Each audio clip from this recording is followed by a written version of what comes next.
There are still challenges related to e-commerce and distribution. Distributors may have limited resources, both time and money, to commit to implementing an effective e-commerce platform, or they simply might not know where to begin. Both of those are fair challenges and fair questions, but in today's marketplace, you may not be able to afford letting those challenges hold you back. I recently spoke with Insite Software's Chief E-commerce Strategy Officer, Linda Taddonio, and CEO Brian Stroney about how e-commerce has changed and how it has changed the marketplace. So we've seen a lot of shifts over the last couple of years. How has the definition of e-commerce changed in that time? What we've seen happen in the last couple of years is that it's now become a key part of an overall company's business strategy, where before it was kind of siloed as they needed a presence, but it really wasn't a strategic presence. And that's dramatically changed in the last year to 18 months. It's expanded a lot in just terms of the footprint that the transaction-based sites might take. E-commerce, in the past was really separated from other tools. So, for instance, content management system might be used to run the corporate site, and an e-commerce system might be used to run the e-commerce site, and then even CRM is used for customers and sales reps to log in and look at historical information on the customer. I would say that e-commerce has been redefined to now include all of that. And so the e-commerce experience needs to include somebody coming in just to look for product information, but perhaps not buy, somebody that needs to buy, and then post-sale, the ability to log in and look at all of your information, then the marketing component. So how do we reach back out to these customers and communicate with them? There's definitely an ROI profile emerging that includes both expanding revenue opportunities and lowering costs inside the organization. So, the light bulbs have kind of gone on inside of organizations that both of those opportunities are available to them. And many of them have low-hanging fruit. How has it impacted how distributors do business? What we're seeing is businesses tear down the silos of what they've done with commerce in the past, if anything. And now it's being woven into their overall business fabric. So we're seeing organizational charts get restructured as resources shift, potentially from customer service or inside sales to more value-added positions within the organization or into marketing. We're seeing target markets get segmented. So where a company's go-to-business model might have only been through one channel, we're seeing those channels be expanded on. Mobile is a great example of that. And we're seeing target customer markets get segmented because they have the opportunity to speak to them uniquely through different site presentations or different site URLs. So there's lots of opportunities kind of emerging, but they're all being woven into the overall fabric of an organization versus being siloed or being separate. And that's the trend that I see being the most dramatic. 2 years ago, we wouldn't have seen the C-level people in the room when we were talking about a commerce initiative. We'd generally be talking to one marketing person or one IT person. And today, the C-level people are in the room because they know that this is much more strategic than what they had viewed it being in the past. We're talking to an organization that when we talked to them 2 years ago, e-commerce was something that they were just going to dip their toe in the water and try it and see if it would work. They were notified this year that if they didn't have an e-commerce portal, they were going to lose a $700 million government contract. In 30 days. Yeah, that changed their opinion of e-commerce from a nice-to-have to a need-to-have. A lot of this sounds pretty complex. Do small to mid-sized companies really have the resources to undertake such a complicated task? I love to share this story because it was fairly remarkable even to me. But in 1 week back in August, I was in front of 5 prospects and or clients. Most of them became clients in this week's worth of time. But first one was a $20 million costume manufacturer here in the Twin Cities. The second one was a $125 million packaging distributor in Chicago. The third one was a $130 million commercial plumbing supply distributor out of Grand Rapids, Michigan. The fourth one was a $2 billion veterinary supply manufacturer from Atlanta, and the other one was a $1 billion prosthetics distributor out of Atlanta.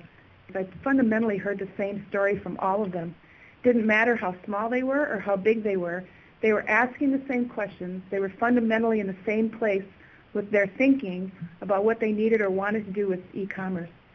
Core questions that they answer are, what do I need? What kind of technology do I need? And we talk to them a lot about getting onto a platform for e-commerce versus a product for e-commerce, because they've got to be able to grow and scale and expand. That's going to be in their future. We talk to them about what that future might look like in various phases of how they start, and a lot of times we listen for what makes the most sense for the first phase, and that's not the same for them, and depending on who they are and where they are and what their needs are. We also talk to them about budgeting. They don't know how much this should cost. They've got paradigms about software implementations that they have used from past experiences, and the truth about commerce is that it expands into more areas of the business than just about any other technology initiative that businesses have ever taken on.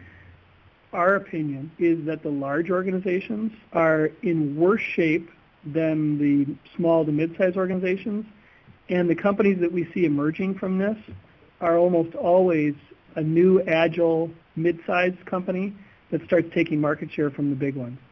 We're seeing really big companies struggle even more with it because e-commerce is so far out of the box for them. But e-commerce is about more than just doing business online, according to Zilliant's chief evangelist and senior vice president, Eric Hills.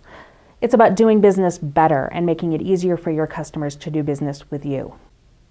Eric also addresses the question of pricing and the impact that e-commerce has had on distributors' pricing strategies.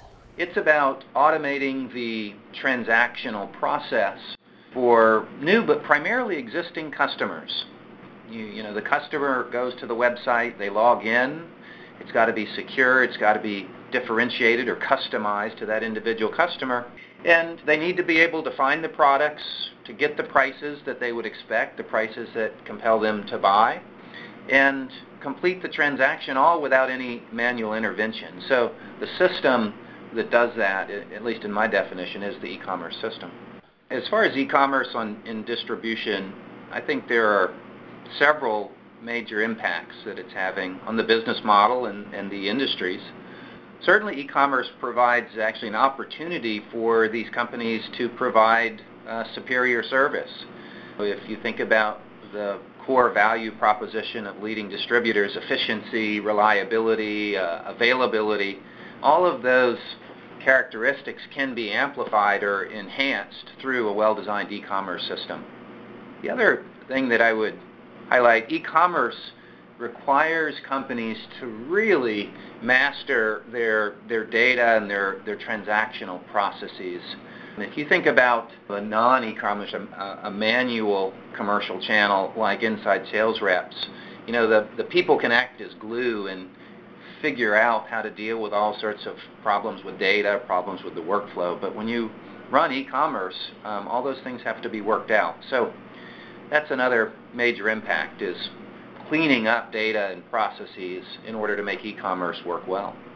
E-commerce is really starting to get legs in a number of the firms we work with. There's a symbolic, if not real, threshold that a lot of companies pay attention to, 10% of sales. There are quite a few companies that we work with that have gotten to the point where 10% or more of their overall sales are flowing through their e-commerce. And you know, it's at that point that it really gets the attention of, you know, the broader set of executives, not just the person in charge of e-commerce. The trend and you know, what's driving it, or maybe why hasn't this happened sooner? You know, the B2B e-commerce requirements are extremely complex. And a lot of that complexity, as I said, has to do with getting the pricing right. Whereas in a B2C, a consumer environment, you might price differentiate in terms of promotions, but largely you've got, you know, prices and products that are widely offered. Of course, in B2B, that's not the case. You've got agreements, you've got project quotes, and you know, all sorts of mechanisms to differentiate price. And the e-commerce system has to be knowledgeable of and able to execute on all those differentiated prices. And that's a much harder nut to crack. Undeniably, as transparency increases in a market, that does put pressure on prices, on margins. However, I think there's a bigger positive upside in this whole e-commerce transformation for the industry leaders.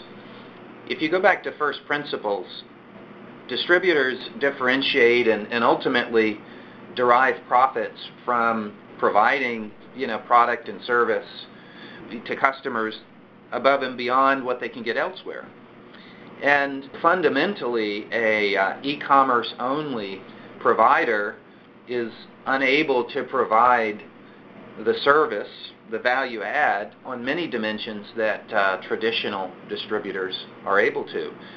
So while there's transparency and some margin pressures, I think that is nominal versus this opportunity to take e-commerce and actually become a better, more valuable supplier to their customers. Another thing that's really a positive opportunity if companies grab a hold of it is by virtue of taking the transactional pricing activities and running it through a system as opposed to through people, ISRs or field reps, you can actually minimize a lot of the over-discounting that occurs when you get people involved. I mean, the whole idea of price optimization, where we focus, is to get the right price and to not over-discount, and e-commerce actually is an enabler of that paradigm. There are bigger forces out in the market that are driving more significant margin pressure in these segments, bigger than e-commerce only. The macroeconomic conditions and cost volatility and there are just numerous things in people's businesses that are foreign competition that are much larger and much more immediate, if you will, in front of them. But in all cases, the first principles still apply, which is if you can use a technology to deliver greater value to your customers, more differentiated value, then it's an upside opportunity, not a downside.